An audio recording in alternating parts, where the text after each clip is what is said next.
Tonight, a special edition of Dan Rather Reports.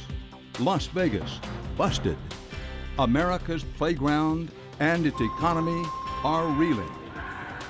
Luxury hotels starving for guests. Casinos coming up empty.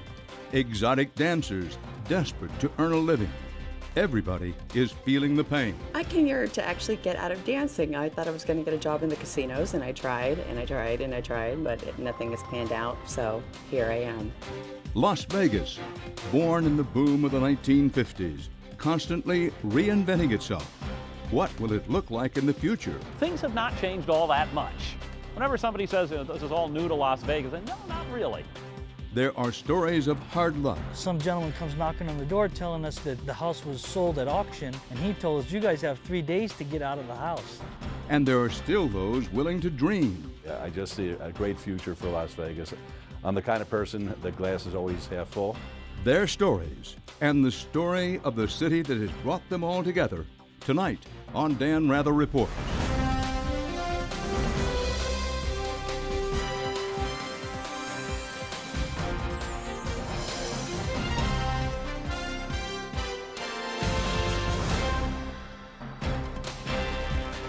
Good evening from Las Vegas. It could be said that this is a city of winners and those who just had a string of bad luck. And these days, a lot of people, particularly those who live and work in casinos like this one, or anywhere in the city's billion-dollar entertainment industry, have seen their luck run out. Despite all the glamour and glitter, these are particularly hard times in this city that was once thought to be recession-proof. And in some ways, the signs of what has become our national economic meltdown were first visible here. More than anything, today Las Vegas represents in one saturated stretch of neon a microcosm of what has happened all across America. On a clear night, the halo of light emitted from this city can be seen in Death Valley, over 120 miles away. All told, 15,000 miles of lighted neon tubing cut a 4.5-mile strip through the Las Vegas Valley. 37 million people visit here every year, spending over $40 billion. First one I've won all night. Which is why 15 of the 20 largest hotels in the world are located in Las Vegas. In the boom times, the city seemed to epitomize a uniquely American approach to the high life. It was a place of high stakes, where the good times were fueled by a sense that the party would never end. It was an age of celebrity, where bold-faced names flocked to the casinos and headlined the show, and where even an average Joe could hope for a string of good luck and to rub shoulders with the high-rolling rich and famous. On this night, both spectators and paparazzi were stacked up to see the latest hot item in Vegas. Paris Hilton was here celebrating her 28th birthday. It's the type of glitter and glamour that this town thrives on. But this party is not what it appears.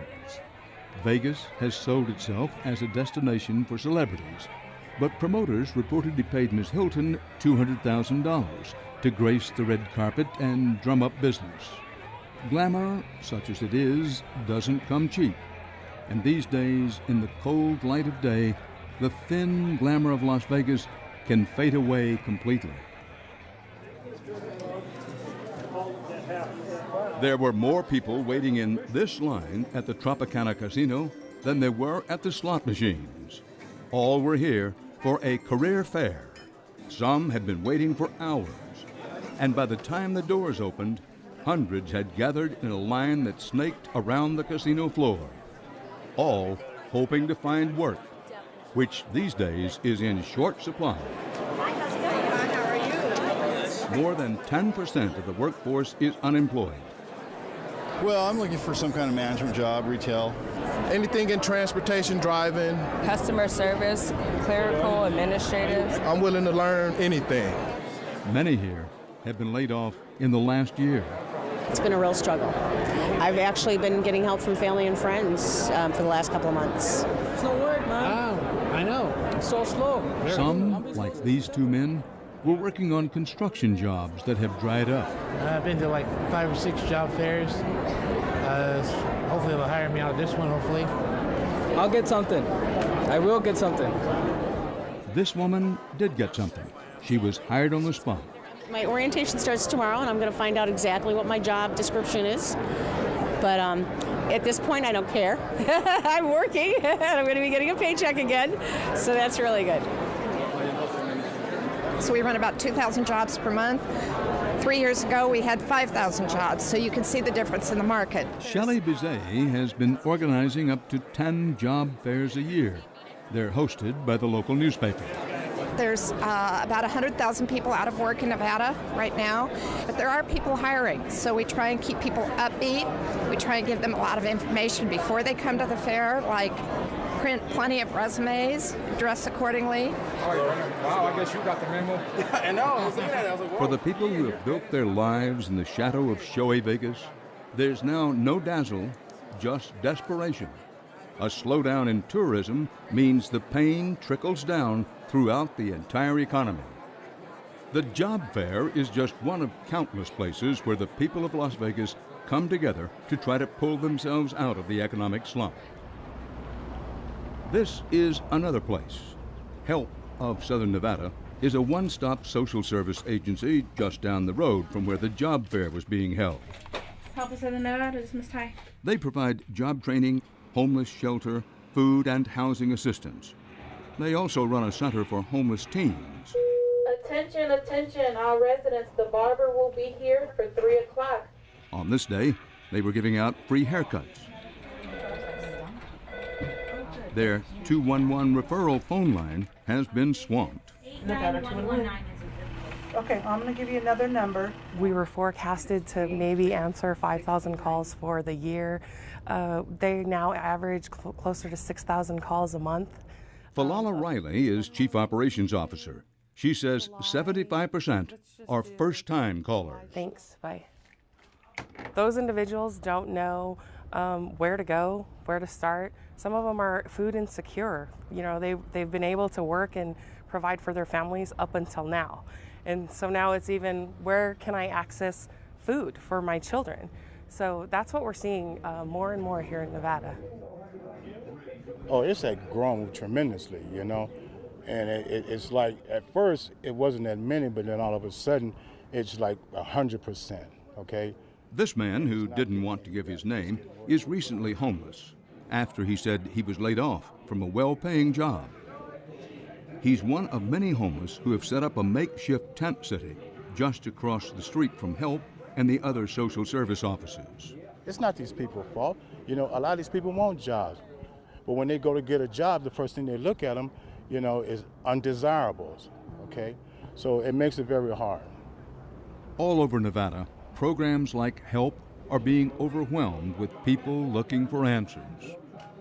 Now let's talk about the homeowner affordability and stability plan that the president announced. The agenda for this class at the Consumer Credit Counseling Service is refinancing mortgages and President Obama's plan for foreclosures. The message these homeowners are getting is that there is little help on the horizon. This part of the plan for us here in Nevada will be a challenge. Regan Marshall is a construction worker who has seen the Las Vegas building boom die down. He's worried about losing his home. I've been in my house for 10 years now. At the time it was $300,000, now it's $200,000. I'm automatically in the hole 100 grand. What are my options as far as talking to my lenders and they don't want to play ball? What am I supposed to do? He heard nothing encouraging today except the possibility of slightly lower interest rates. As for his dream of refinancing his home, refinancing is not an option, okay? I have a wife and 3 kids, and I'm trying to keep them inside my house, but at the same time, I'm asking, is the American dream really being underwater, struggling to maintain your mortgage payment, can't afford to buy food or anything else? I don't think that is the American dream, period. The American dream, It's what drew people to Las Vegas from across the country and around the world. And for many, it has now become a nightmare. Any questions? This woman says she was approached by people who told her they would help sell her condo. She says they turned out to be scam artists. They took her money and took her house. I can't sleep. I can't eat. I work so hard. Jesus Christ, what come these people? No, they told me. There are many tears throughout the Las Vegas Valley. In boom times, acre after acre of the desert was carved up into subdivisions that are now shedding more and more homeowners by the day. The big housing picture here is bleak. Property values in Nevada have dropped close to 50%, and there are now more foreclosures here than in any other state in the country. Las Vegas has long sold fantasy, a fantasy now clashing with reality. And that leads us to the story of Penelope. That's not her real name. She's called an entertainer, an exotic dancer. And in her story, you can see all the hopes, fears, and uncertainty of today's Las Vegas. Club Paradise Beauty for you, Mama and Penelope. Come right back for a couple more. Stick around, enjoy the show, have a round of cocktails. You know, the thing about dancing is you might have a good week, you might have a bad week. There's many, many nights I leave negative after paying a house fee, and then I don't make that money back. Entertainers like Penelope pay up front for the opportunity to dance. It's called a house fee and can be as much as $100 a night. Apparently I owe y'all $284. The dancers are personally paid in cash and keep their earnings, but they're expected to tip the staff, like the disc jockey and bartender, at the end of their shift, sometimes leaving with little to take home.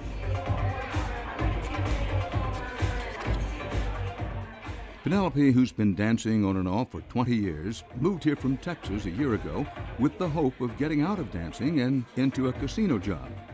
That didn't pan out, and she found herself back on the stage, trying to make money in a time when there's little to go around. The way that we're compensating for making less money is we're working more hours, we're working more shifts. You know, in Texas, I used to work from 7 to 2. Here, most of the clubs are open to the wee hours of the morning. Some of the clubs are open 24 hours a day. I will work until I'm just absolutely exhausted and can't work anymore, or I've made the money I need to make. You know, sometimes I work 15-hour shifts, you know, to make the money that I'm used to making or that I need to make. Well, tell me how this works. Take me inside the business. Well, you know, you see customers in the club and you'll go and approach them. Hi, my name is so-and-so. Would you like some company? Do you mind if I join you? Or sometimes you just sit down and say, hey, what's up? And start talking to them. And, you know, next thing you know, oh, a song comes on that you like, oh, I really like the song. Would you like a dance? And say yes or no. And would you like... Dance means you dance. Not yeah, I dance for them. Yeah. And just usually the basic regular dance out in the main general areas of the club are about $20 per song. And then, you know, you're always trying to get them to go to like the VIP areas, because then you can say, oh, okay, you know, a half hour then is $200, a whole hour is $400, and they're paying you for your time and to sit there and chat and dance a few songs, or you can dance the whole time, or sometimes you just sit there and talk and, you know, have a couple drinks with them. And Talk cost anything? Well, if they're sitting in VIP, if they're sitting in a VIP booth, it does. Spending as much money as they used to, or is it a little tighter? They are definitely holding on to what they have, and they're less likely to spend, you know, an hour on VIP or spend several $100s on a bottle of champagne. You know, you have to really use a lot more time and talk to them and really try to convince and use your sales skills to try and get that. But it's, you know, there's a lot more individual do a dance here, do a dance there, as opposed to sitting with one person and thinking you're going to make all your money from that person and walk away with a good night. She adds that clubs are getting more crowded with other dancers, all trying to earn a living. You said there's a lot more competition now. Is or is not that because the employment market is tough and a lot of people who might not otherwise consider doing what you do say, well, I got to do it? Yes, I'm seeing a lot of dancers that this is the first time they've danced, and I'm like, oh, well, what did you do before? I was a school teacher. I was, just normal, everyday people. A lot of them even, my age that have never done this before. And they're doing this for the first time because, they're struggling. They lost their jobs, and so they're trying this out. And it can get pretty cutthroat. I've seen girls trip each other when customers are walking in, or push each other out of the way, trying to grab the guy as soon as he walks in the door. And it's like ridiculous. So. And I'm not going to ask you your age. It's okay. And obviously you're beautiful, but are you not getting to the outer edge of being able to do what you do now? Oh yeah, I am long in the tooth. So they say, yeah, I am. I will be 39, and this is not something I thought that I would be doing at this age. So, and I definitely want to be out of it. Hopefully within the next year, give myself a year, but I definitely don't want to be doing this on my 40th birthday. Yeah, don't make me laugh or putting eyelashes on. Looking back over her life, Penelope says she didn't expect to be where she is today. When Penelope was 19, she took a job as a waitress in a strip club. It's a familiar story. A single teenage mom with no support for herself or her child, it wasn't long before she gave dancing a try. And so I did it and found that the money was easier. And I was very young, and I thought it was, I get to dress up and wear fancy clothes and high heels, and I just was, I kind of looking back, I wish I wouldn't have started it, but it is what it is. And you can do kind of bright lights for the first song, but leave it dark like this for the second and third song. Penelope says she didn't see dancing as a career, even though in good times she made between $500 and $1,000 a night. Now, with the worsening economy, she's lucky to take home $200 a night. She says she tried other careers, but circumstances with her youngest child have drawn her back to dancing. The money right now, for me personally, is not even worth it. The only reason I do this is because I have, you're an independent contractor, you come and go as you please. I have a special needs daughter whose therapy I need to manage and everything, and so I have that flexibility, and I don't have to worry like, oh, my daughter's sick, or I need to do this, can I have the day off, and worry about those problems. How old is she? She's 4.5, she'll be 5 in August. So she's what, in preschool, not yet? Yeah, she's in pre-K, yeah, so she'll be kindergarten next year. Penelope's #1 priority is her daughter, who suffers from autism. When they lived in Texas, her daughter's therapy cost over $4,000 a month. Penelope chose to pay it instead of her mortgage, and they lost their home before moving here to Las Vegas. In Nevada, a lot of the therapy is covered by the state. I have very little out-of-pocket expenses for her as far as her therapy goes.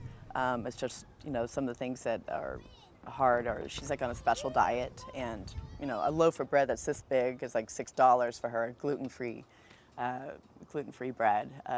And she eats a lot. She's this big, but she eats like a teenager.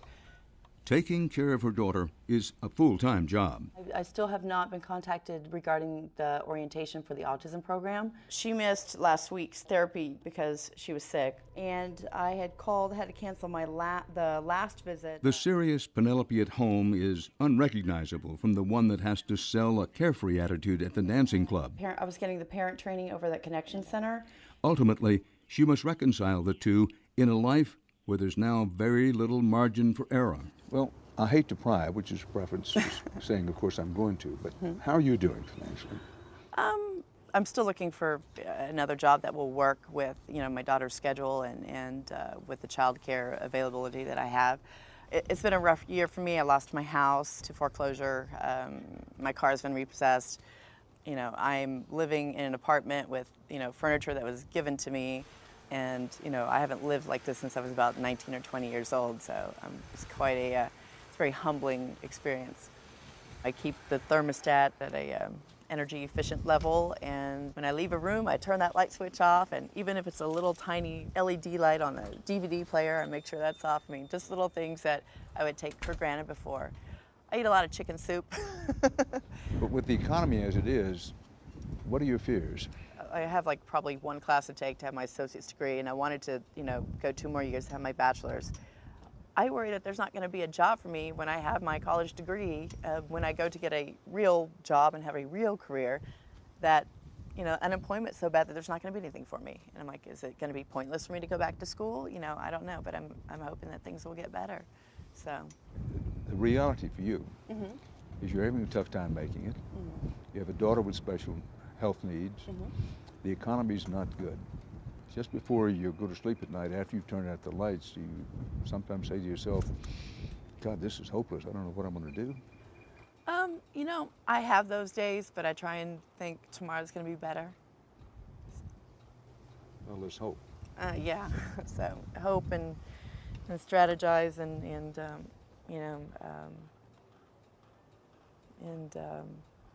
hope. Like many who come here, Penelope was looking for a new start in Las Vegas. But the economic picture is as bleak for those just getting started. The University of Nevada, Las Vegas is within sight of the Strip. The hard times are felt there as well. Among many other things, the university is known for teaching hotel and casino management, professions suddenly not in demand. And to add insult to the recession, the governor of Nevada has proposed cutting higher education by 36%. David Ashley is the president of UNLV. Have you had much reaction from the public since the governor said he's going to make these deep cuts? Well, we have a lot of supporters. A lot of people have written letters to support higher education, have contacted their legislators. Really an outpouring of support. This year we've already canceled almost 1,000 class sections because of the reduction in the number of teachers or professors, reduction in the number of part-time instructors. Well, what's the mood on campus? The faculty are very concerned. I mean, many have been here for 10, 20, even 30 years, and they've invested their careers here. They believe in this institution, they believe in education, and they're worried that the university won't be what they expect it to be. They worry that they may not have a job after being here that many years. So there's a big concern there. Our students are worried about graduating. They don't know whether the classes they need to graduate will be there. They don't know if they're going to have jobs when they graduate. So many of the students that are graduating in May have already told me that they're looking at staying for a graduate degree because they don't want to go out in the job market when there are no jobs. And for UNLV, which long struggled to boost its institution's reputation and in many ways succeeded, any large-scale cut will be a tremendous setback. Give me your best argument against these cuts. The future of the community, the future of Southern Nevada really depends on investing in education. And it's not just higher education, it's K-12 education. It's really changing the focus on education as a whole. In the past, Nevada relied on very much a working class. People could move up within their companies and become executives, maybe even become millionaires or billionaires without a formal education. That's not true anymore. People really do need that education, really do need that skill set. So the community needs to recognize for us to grow the economy, for us to build new businesses, for us to provide the health care that everyone expects, to provide the kind of services that they really need to emphasize education in a way that we never have before. Too strong to describe it as fragile? I think it's very fragile, and I think that's a very apt term.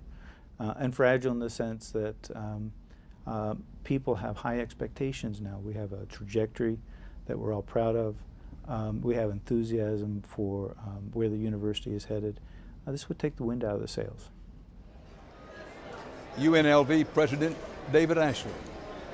Now, when we return to Vegas, we'll see acres of housing developments that are in danger of becoming ghost towns.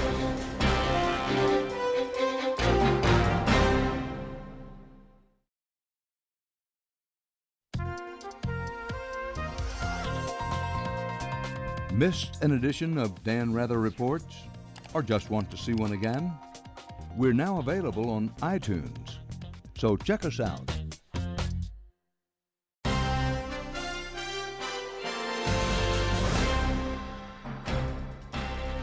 Welcome back. Economists and financial experts point to statistics and economic indicators when a recession hits, but it's often the people on the ground who sense the downturn first. Just talk to folks at the local food banks and consignment stores, Or take a look at internet sites like eBay and Craigslist. It's no different here in Vegas, where one man's loss is another one's gain, especially at the local pawn shop. A lot of people are coming in, I mean, for gas, for rent, and they don't have any money. George Bramlett is the owner of Bargain Pawn in North Las Vegas. I need a set of keys. Anybody got any? He's been in the business for more than 20 years and has seen firsthand the boom of the Vegas Strip. And lately, he sees the fallout of the bust. Yeah, this is the worst it's ever been, that I've ever seen. But I'm just lucky to have a job, To see the recession up close, just spend a few hours with George in his shop. Would you like to pawn that camera? Unemployed construction workers are bringing in their power tools, and there are no buyers in sight. I used to sell about 4 Hitachi air nailers a week. I haven't sold one in 8 or 9 months because everybody's out of work. I'll see you on the 3rd. Okay. It'll be here. Probably. All right. I had one guy brought in, I think it was 14 guns at one time, sold them all to me at a good price. And I said, how come you're selling them? He says, well, he says, I'm a carpet layer, and he says, my business has dropped down to 0. He says, I had no choice. Probably took him 5-10 years to collect them, and half hour to sell them. Thanks, sir. You bet. Business is good, especially in the guns and firearms business. We're trying to go strictly guns and jewelry if we can. That's 14 karat. We had probably a $7,000 gold wristwatch, gold band, and everything, all 18 karat. The guy sold it for $2,700, but I mean, it's probably $6,000, $7,000 new. What kind of gun do you want to look at? A drop in the economy and rising fear of gun control laws have made this area the most popular in the store. It's a huge thing of new customers, first-time buyers. People wouldn't even have thought of buying a gun 6 months ago. Rifle, handgun, machine gun, we can't keep them in stock, and we can't even order them. You can see the Strip from Bargain Pawn. At dawn, it's silhouetted against the amber sky. Thousands of vertical square feet have risen over the Strip in the last decade. Grandiose hotels and casinos looming over traffic-crammed Las Vegas Boulevard. The hotels meant tens of thousands of job opportunities, which brought needed workers to the Nevada desert from around the world. The population has more than doubled since 1990 to nearly 2 million people. Brand new homes began springing up all over the valley, more than 500,000 since 1990. We thought that we'd own the house. Meet Bobby and Faith Estrada. Behind them, their former home. When you began to fall behind on your payments, did you contact the mortgage company or the bank? We contacted not only them, but we contacted a realtor because we were so far behind because I had even tried to send payments to them, and they said, no, we want a whole lump sum. And I'm like, well, all I have is this.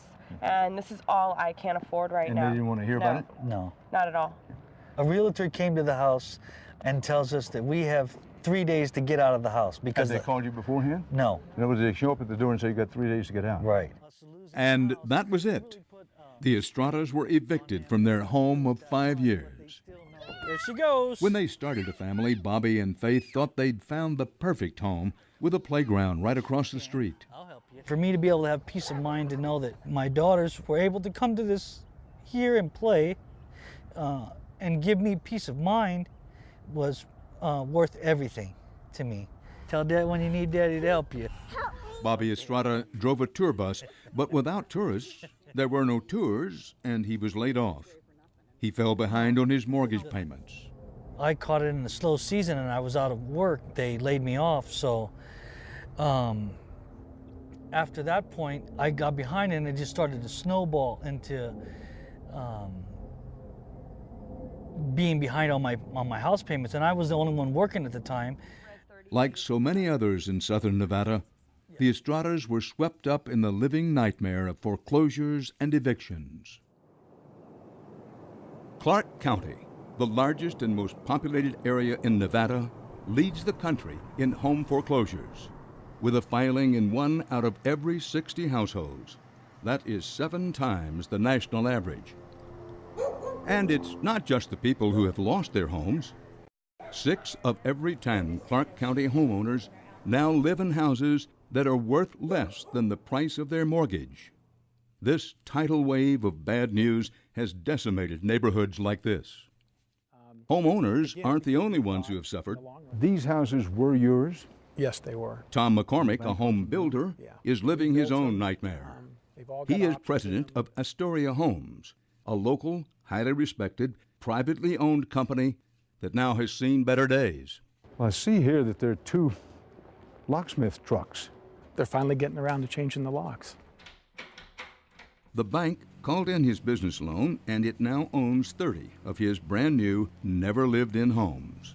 As you walk through here and have a stranger talk to you about houses you built in a subdivision in a community you envisioned and brought into being, that'll be a little tug to the heart when you talk about the banks now owning the houses. It kills me. And worse yet, it kills the people that work with us.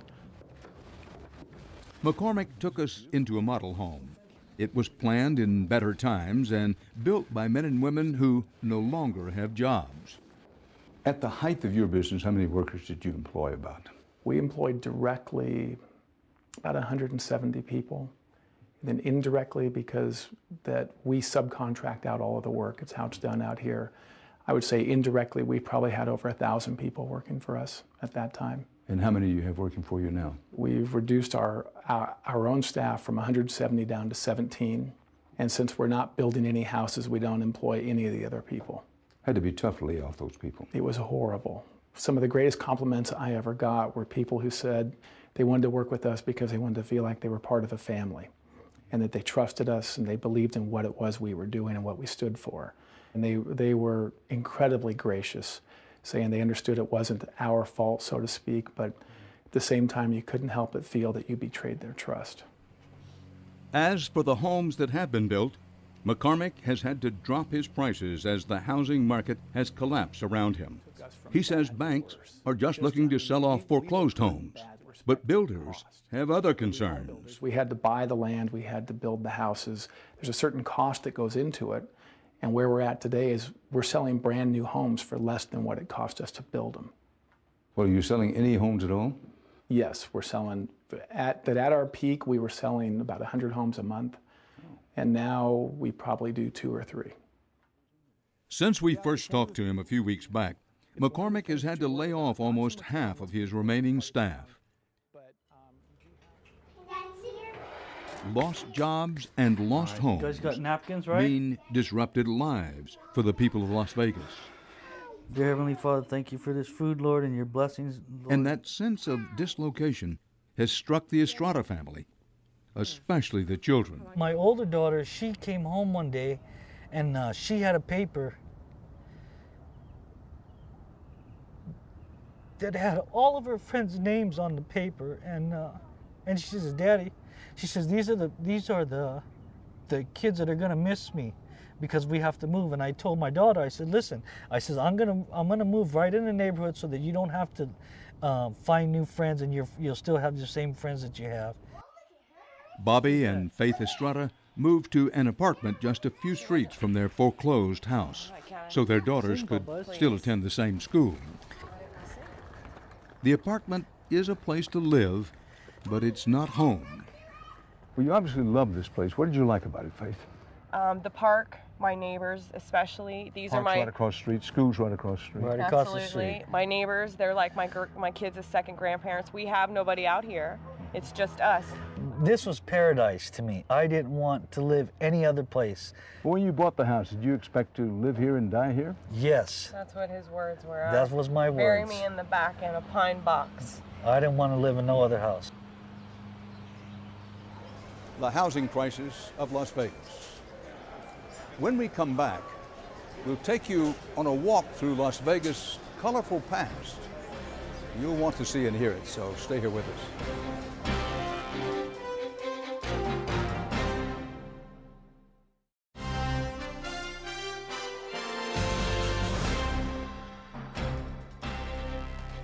Las Vegas is a relatively young city, just over 100 years old.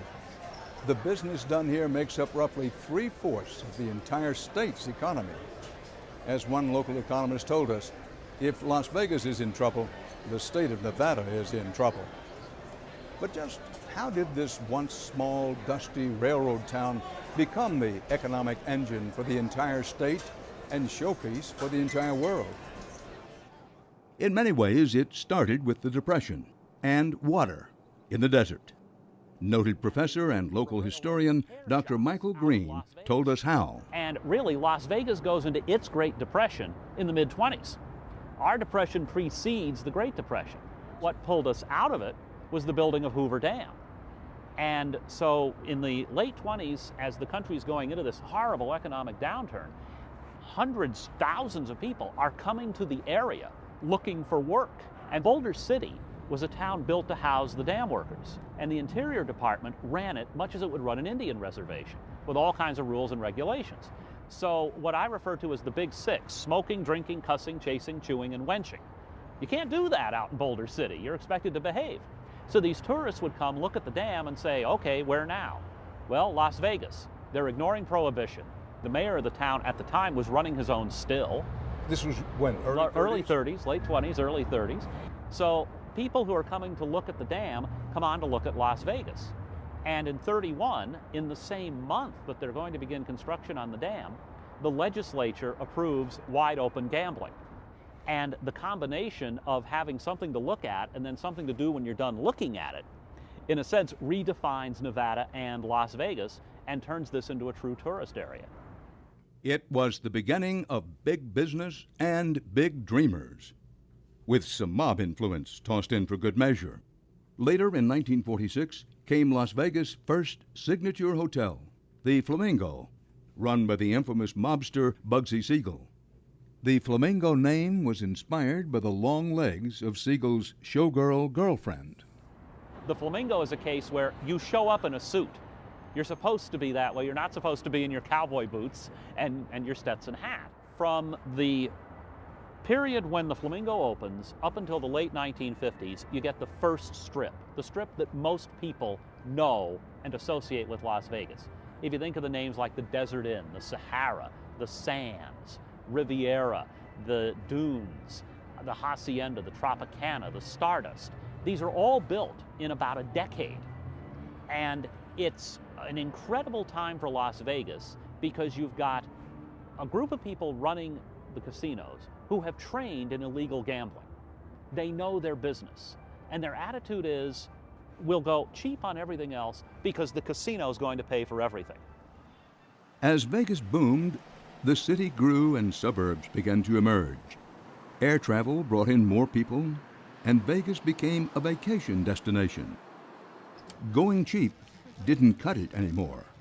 Bigger, better, flashier, fancier. 10-story marquees, miniature cities, elaborate waterfalls, and multi-million-dollar extravaganzas. Big spenders and high rollers, high stakes and high rises. That was the Vegas of yesterday. And it's anybody's guess what will be the Vegas of tomorrow. Well, Las Vegas as a town, as a city, has had a reputation of being a get-up fighter. That is, it rebounds. Can it rebound this time? Las Vegas definitely can rebound. It's tough because Las Vegas lives, in a sense, on discretionary income. And if you have no income, or no income to be discretionary with, we're not number one on your list. But as the country comes back, as I believe it will, then you're going to see people having much the same reaction they did when the Depression in World War II was over, as they'd say down in Louisiana, laissez le bon temps rouler, let the good times roll. And you think the good times will roll again? I think they will. It may be a couple of years. Well, you know, I interviewed the mayor today, and my recollection is he thought that Las Vegas might lead, be on the front edge of the country's rebound. Well, you know, I have learned one thing growing up in Las Vegas. Don't argue with Oscar. Oscar is Oscar Goodman, the 3-term mayor of Las Vegas. It's almost biblical. For 10 years, we had a feast. Everything was going right. Money was easily made. The properties were going up left and right. Had no reason to believe that it ever was going to stop. And then boom, a famine without any notice, without any warning, and we have to be able to adjust to it. The Lions club here once called you the happiest mayor in the world. Happiest mayor in the universe. Still happy? Absolutely, absolutely. I just see a great future for Las Vegas. I'm the kind of person that glass is always half full. In boom times, Goodman became the face of Las Vegas. Optimistic, buoyant, always selling his city. A native of Philadelphia, he moved here after law school and became an attorney for mob defendants. He embraced this city in the desert, and it embraced him. I think I have 13 bobbleheads. At age 69, he's a man who is as colorful as the Strip itself, from his bobblehead dolls to his showgirls. Are these your official showgirls? They are my official showgirls.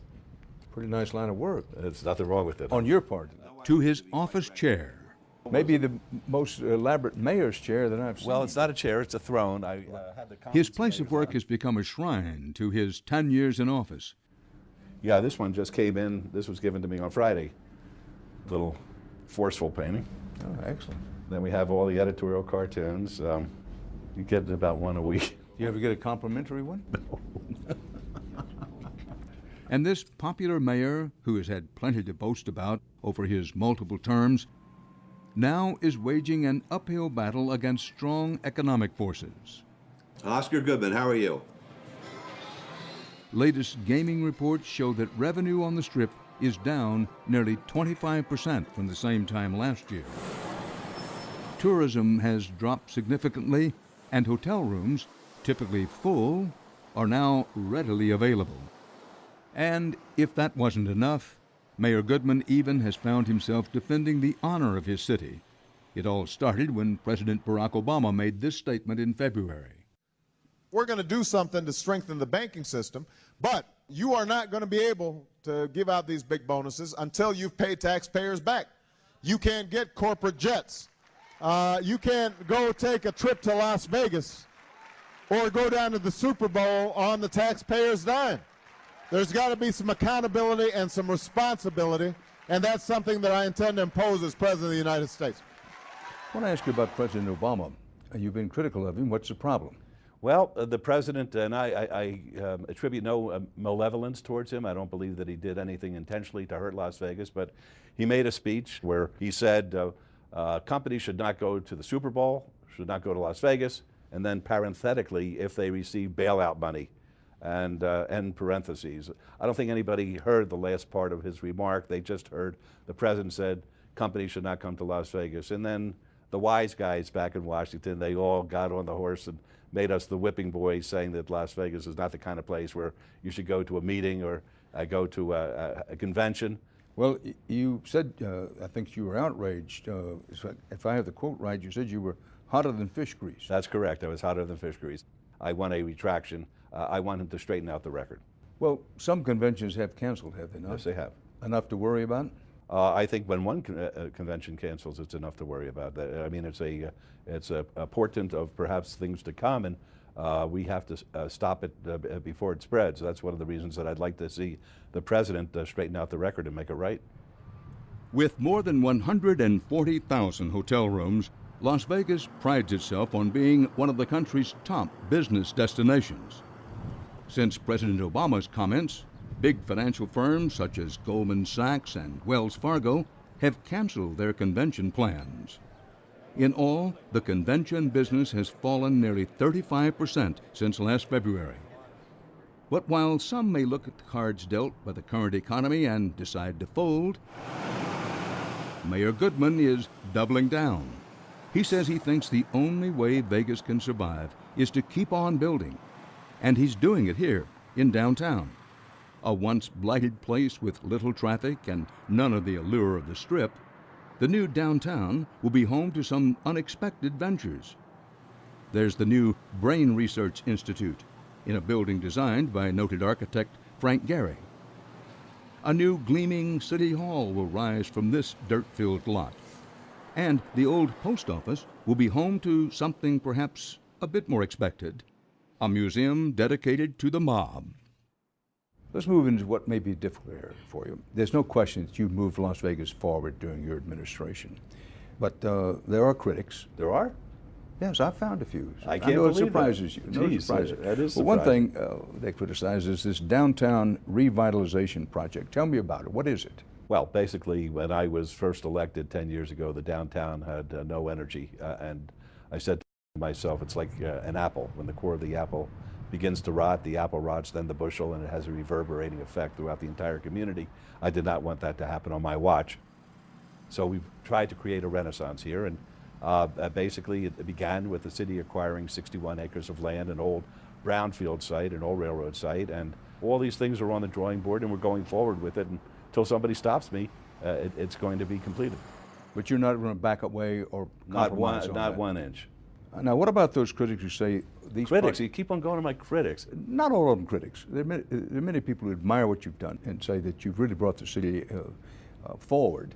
But now that these are difficult times, and some of these people say, listen, these projects are wasteful, or even in one case, a fellow said they were foolhardy, these projects. Well, you know, it's easy for people to say that who don't have 300-400 people who are out of work looking to build these projects, looking at you to create a job where they'll be able to pay their mortgage and to buy food for their family. I worry about those kind of people. The good thing about me being the mayor, I don't need the job. I had a good life before I was a mayor. I'm going to have a good life after I'm the mayor. Not in it for the money? Believe me, you know that's not the case. But I knew what I was getting into, so the money is irrelevant. Is Vegas going to be able to reinvent itself? We always do. Vegas has been remarkable, very resilient. We always adapt, and I think that with our various campaigns that we have now, that the people will start coming again. You say it forcefully. Las Vegas will be back. Tough to make a prediction, give a timeline, but give it a try. Fair question. I'd say within 12 months. Within 12 months? I believe that. That's pretty optimistic by most people's standards. Well, maybe my detractors would say 2 years. I'd say 12 months. I really do. I think people are they're drowning where they are. They're depressed where they are. They're looking for relief, and Vegas will provide that to them. Mayor Goodman isn't the only one betting on the future. In addition to the downtown revitalization plan, the biggest project on the Strip these days is the privately funded City Center. It's a testimony to the mindset that created Las Vegas. Build it big, and they will come. It's a multi-billion-dollar palatial-style project which, when completed, will have hotels, casinos, restaurants, residences, a city within a city, if anybody shows up. We tried to talk to some of the big hotel and casino heads about the economy. Only one agreed to an interview. Ironically, he had the misfortune of opening up in the middle of the recession. He told us the excesses of recent years are over. Through the good times, when money was free for everybody, you could get away with charging, $100 for a New York steak. You could charge $15 or $20 for a martini. And I think that's where we lost our way a little bit. Anthony Marnell III is chairman and CEO of the M Resort Spa Casino. I look at my office as this casino floor. If I'm not on my casino floor, then I didn't go to work today. And that's where the decisions get made. That's where the customers are. They'll tell you what they like and what they don't like. Sorry for the line. He says business on the Strip is down because big casinos ignored the average guy. I think that the town didn't hear what the people who were upset were saying. They only heard the people who were flush with money. And now, as the economy's changed, it's going to be very hard to earn that business back. Are they filming you? Yeah, they are. Marnell is hoping to win the public over on his first try.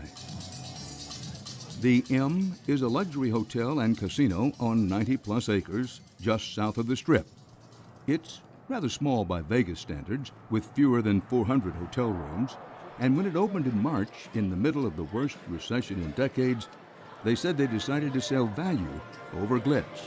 And then there's value here. You can get things here for a fair price, and you can be in a beautiful hotel, and you don't feel like you're getting, overcharged for something you may not be getting the value out of. We're not necessarily the cheapest in our competitive set, but we try to give more for the money. The pastries and meals look gourmet, but they're served at the buffet, and the price points on the entrees are lower.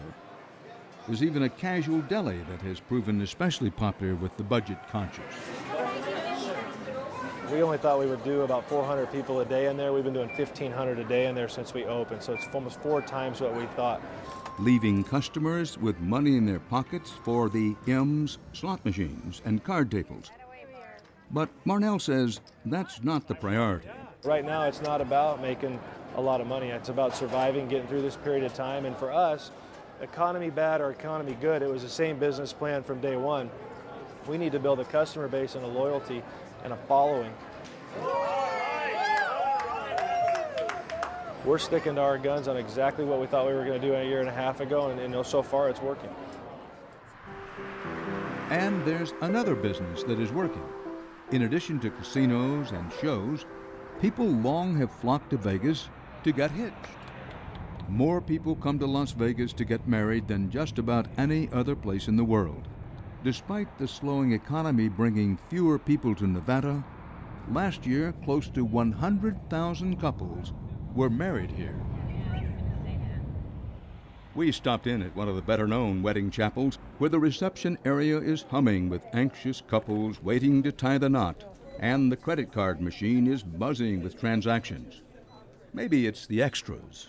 Do you want Elvis Presley to be your witness or your friends to be your witness? There's weddings, and more weddings. Charlotte Richards is the proprietor and one of the ministers at the Little White Wedding Chapel. And by the power vested in me by the state of Nevada, I pronounce you legally married. There's a few people that maybe don't spend as much as they used to, but I don't feel a recession going on when it comes to love.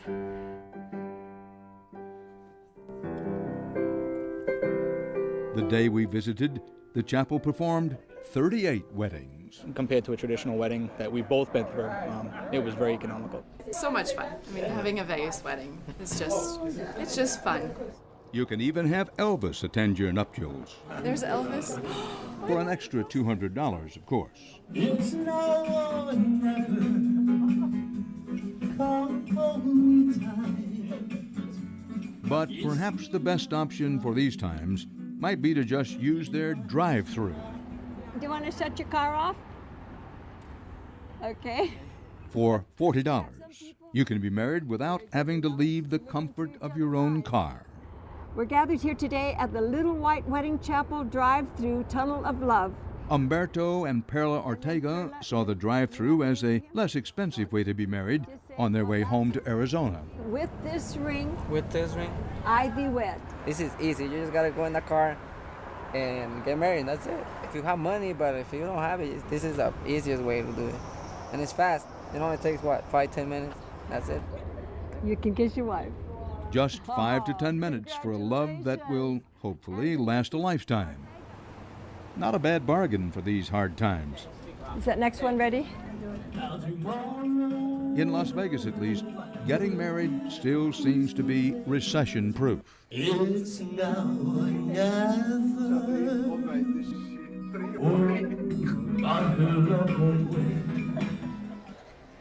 Las Vegas was built on optimism, a sleepy desert town that became the capital of a uniquely American brand of entertainment. While the mayor here sees sunny days ahead, it's hard to imagine this city returning soon to the brimming confidence of recent years. The lesson of Las Vegas now is the same lesson this city has taught countless gamblers and dreamers who came here with full wallets and high hopes. Ultimately, streaks of luck run out. This city cannot escape what is going on around the country or the world. The laws of economics, like the odds on the roulette wheel, will exact their toll. For how long, no one knows. In the present circumstance, what we do know is that confidence and high hopes seldom hurt and often help. Las Vegas, like much of the rest of the country, knows the harsh reality of the present, but is betting on the optimism and hard work for a better tomorrow. And that's our program for tonight. For HDNet from Las Vegas, Nevada, Dan Rather reporting. Good night.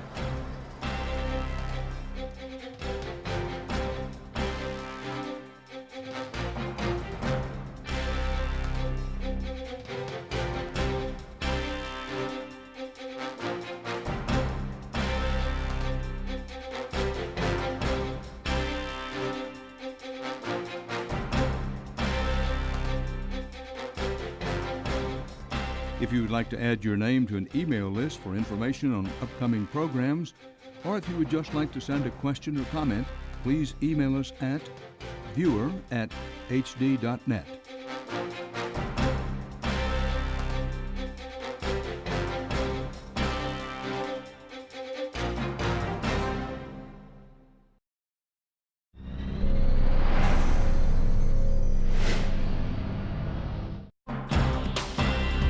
Tonight, a special edition of Dan Rather Reports. Las Vegas, busted. America's playground and its economy are reeling. Luxury hotels starving for guests. Casinos coming up empty. Exotic dancers desperate to earn a living. Everybody is feeling the pain. I came here to actually get out of dancing. I thought I was going to get a job in the casinos, and I tried, and I tried, and I tried, but nothing has panned out, so here I am. Las Vegas, born in the boom of the 1950s, constantly reinventing itself. What will it look like in the future? Things have not changed all that much. Whenever somebody says this is all new to Las Vegas, no, not really. There are stories of hard luck. Some gentleman comes knocking on the door telling us that the house was sold at auction, and he told us, you guys have 3 days to get out of the house. And there are still those willing to dream. Yeah, I just see a great future for Las Vegas. I'm the kind of person that glass is always half full. Their stories, and the story of the city that has brought them all together, tonight on Dan Rather Reports.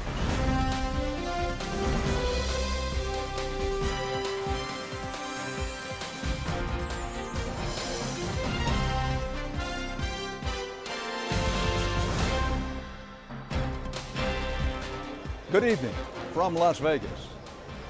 It could be said that this is a city of winners and those who just had a string of bad luck. And these days, a lot of people, particularly those who live and work in casinos like this one, or anywhere in the city's billion-dollar entertainment industry, have seen their luck run out. Despite all the glamour and glitter, these are particularly hard times in this city that was once thought to be recession-proof. And in some ways, the signs of what has become our national economic meltdown were first visible here. More than anything, today Las Vegas represents in one saturated stretch of neon, a microcosm of what has happened all across America. On a clear night, the halo of light emitted from this city can be seen in Death Valley, over 120 miles away. All told, 15,000 miles of lighted neon tubing cut a 4.5-mile strip through the Las Vegas Valley. 37 million people visit here every year, spending over $40 billion. First one I've won all night. Which is why 15 of the 20 largest hotels in the world are located in Las Vegas. In the boom times, the city seemed to epitomize a uniquely American approach to the high life. It was a place of high stakes, where the good times were fueled by a sense that the party would never end. It was an age of celebrity, where bold-faced names flocked to the casinos and headlined the show, and where even an average Joe could hope for a string of good luck and to rub shoulders with the high-rolling rich and famous. On this night, both spectators and paparazzi were stacked up to see the latest hot item in Vegas. Paris Hilton was here celebrating her 28th birthday. It's the type of glitter and glamour that this town thrives on. But this party is not what it appears. Vegas has sold itself as a destination for celebrities, but promoters reportedly paid Ms. Hilton $200,000 to grace the red carpet and drum up business. Glamour, such as it is, doesn't come cheap. And these days, in the cold light of day, the thin glamour of Las Vegas can fade away completely. There were more people waiting in this line at the Tropicana Casino than there were at the slot machines. This is another place. Help of Southern Nevada is a one-stop social service agency just down the road from where the job fair was being held. Help of Southern Nevada, this is Miss Ty. They provide job training, homeless shelter, food and housing assistance. They also run a center for homeless teens. Attention, attention, all residents, the barber will be here for 3 o'clock. On this day, they were giving out free haircuts. Their 211 referral phone line has been swamped. Okay, I'm going to give you another number. We were forecasted to maybe answer 5,000 calls for the year. They now average closer to 6,000 calls a month. Falala Riley is Chief Operations Officer. She says 75% are first-time callers. Thanks, bye. Those individuals don't know where to go, where to start. Some of them are food insecure. You know, they've been able to work and provide for their families up until now. And so now it's even, where can I access food for my children? So that's what we're seeing more and more here in Nevada. Oh, it's grown tremendously, you know. And it's like, at first, it wasn't that many, but then all of a sudden, it's like 100%, okay? This man, who didn't want to give his name, is recently homeless after he said he was laid off from a well-paying job. He's one of many homeless who have set up a makeshift tent city just across the street from HELP and the other social service offices. It's not these people's fault. You know, a lot of these people want jobs.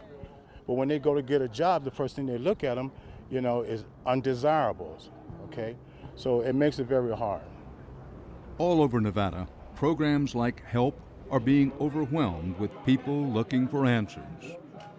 Now let's talk about the homeowner affordability and stability plan that the president announced. The agenda for this class at the Consumer Credit Counseling Service is refinancing mortgages. And we're here for a career fair. Some had been waiting for hours. And by the time the doors opened, hundreds had gathered in a line that snaked around the casino floor, all hoping to find work, which these days is in short supply. More than 10% of the workforce is unemployed. Well, I'm looking for some kind of management job, retail. Anything in transportation, driving. Customer service, clerical, administrative. I'm willing to learn anything. Many here have been laid off in the last year. It's been a real struggle. I've actually been getting help from family and friends for the last couple of months. It's no work, man. I know. It's so slow. Some, like these two men, were working on construction jobs that have dried up. I've been to like 5 or 6 job fairs. Hopefully they'll hire me out of this one, hopefully. I'll get something. I will get something. This woman did get something. She was hired on the spot. My orientation starts tomorrow, and I'm going to find out exactly what my job description is. But at this point, I don't care. I'm working, and I'm going to be getting a paycheck again, so that's really good. So we run about 2,000 jobs per month. 3 years ago, we had 5,000 jobs, so you can see the difference in the market. Shelley Bizet has been organizing up to 10 job fairs a year. They're hosted by the local newspaper. There's about 100,000 people out of work in Nevada right now, but there are people hiring, so we try and keep people upbeat. We try and give them a lot of information before they come to the fair, like print plenty of resumes, dress accordingly. Wow, I guess you got the memo. Yeah, I know. I was looking at it. I was like, For the people who have built their lives in the shadow of showy Vegas, there's now no dazzle, just desperation. A slowdown in tourism means the pain trickles down throughout the entire economy. The job fair is just one of countless places where the people of Las Vegas come together to try to pull themselves out of the economic slump. President Obama's plan for foreclosures. The message these homeowners are getting is that there is little help on the horizon. This part of the plan for us here in Nevada will be a challenge. Regan Marshall is a construction worker who has seen the Las Vegas building boom die down. He's worried about losing his home. I've been in my house for 10 years now. At the time it was $300,000, now it's $200,000. I'm automatically in the hole 100 grand. What are my options as far as talking to my lenders and they don't want to play ball? What am I supposed to do? He heard nothing encouraging today except the possibility of slightly lower interest rates. As for his dream of refinancing his home, refinancing is not an option. Okay? I have a wife and 3 kids, and I'm trying to keep them inside my house, but at the same time, I'm asking, is the American dream really being underwater, struggling to maintain your mortgage payment, can't afford to buy food or anything else? I don't think that is the American dream, period. The American dream. It's what drew people to Las Vegas from across the country and around the world. And for many, it has now become a nightmare. Any questions? This woman says she was approached by people who told her they would help sell her condo. She says they turned out to be scam artists. They took her money and took her house. I can't sleep. I can't eat. I work so hard. Jesus Christ, what come these people? No, they told me.